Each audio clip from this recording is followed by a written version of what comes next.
Well, here's an interesting radio. It's a transistorized radio from about the 1970s. As you can see, there's some interesting names on the front of it. It's actually a Telefunken F101 portable transistor radio. I can turn it on here and we can listen to it. It feels like, and it's hard to say. Very sensitive at the high end of the band. It also has medium wave. The switch on the back, it also has long wave. The switch on the back allows you to switch to long wave. Of course, there aren't really any long wave stations anymore, maybe some beacons on lighthouses and so forth. Really don't pick up much there right now. What I wanted to show is more details of the radio. I'll turn it off for the moment and switch it back to medium wave. It's interesting, let me go ahead and take the cover off. It's just a switch on a little clip on the back, and then the whole thing just slides out real easy. And so we'll put that away. It has a earphone jack in the back for the standard size 1/4 inch, not 1/4, it's 1/8 inch. And again, all these names on here are for the long wave, and you see that here. And then the medium wave, which is our standard AM broadcast, is here. And it's interesting, they have a notation of a PO for the medium wave and GO for the long wave. What attracted me to this is that it's extremely good condition for a 1970s transistorized radio.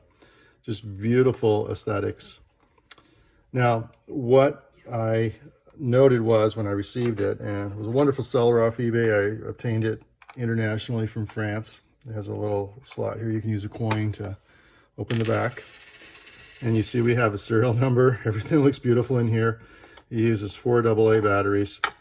And as I take the back plate away, we can see the standard transistor format. But keep in mind, this is from the 1970s. So we have some interesting transistors in here. And the final amplifier stage here. And then, of course, we have in the oscillator and intermediate frequency stages here. This is the switch that switched back and forth, and here's our long wave coil, and here's our medium wave coil on opposite ends. Now, when I got it, it was not operational. It turned out that the third intermediate frequency coil was damaged mechanically. Somebody probably turned it too far or stuck a screwdriver in there in a way that damaged it. Interestingly, just a purchase off of online, I was able to get a set of transistor intermediate frequency transformers, and the color coding and physical size matched for the black one. So I was able to just desolder the old one, put the new one in, and it works. Now, there's still some adjustments that need to be made. I noticed the second IF is backed all the way up for maximum sensitivity. I'd rather it be in the middle of the range, so maybe some components are out of spec. The yellow one's in a decent range, and the black one is too. So it's isolated into this section, it appears. All the capacitors check out okay, interestingly. It was way off on the frequency. I had to move the oscillator transformer here way down into it because it was receiving way too high in frequency for medium wave. Station that would normally show up at, say, 780 was showing up at 600. So I'm moving that all the way down. That helped to lower the frequency range.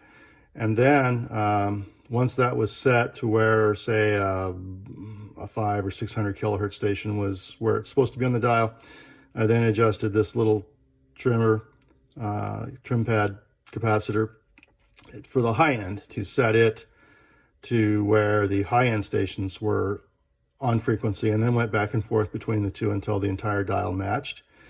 And then I went back to the low end and adjusted this little trim pad capacitor for maximum sensitivity.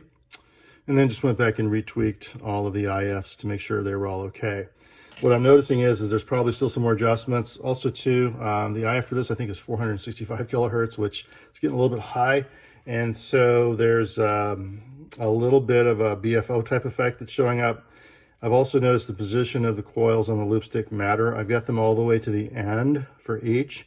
It appears there's some interaction if I move them closer together. When I got it, this was moved in a little bit, this was moved in a little bit, and there was some crossover interaction where some medium wave stations were appearing slightly in the long wave. and with a BFO type effect. So the unfortunate thing is there still is a lack of sensitivity down around 500, 600 kilohertz. It does pick up stations, but not as well as some of my reference radios.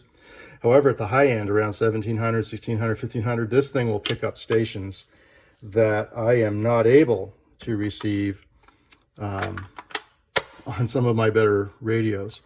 So a beautiful little gem, and very pleased to own it.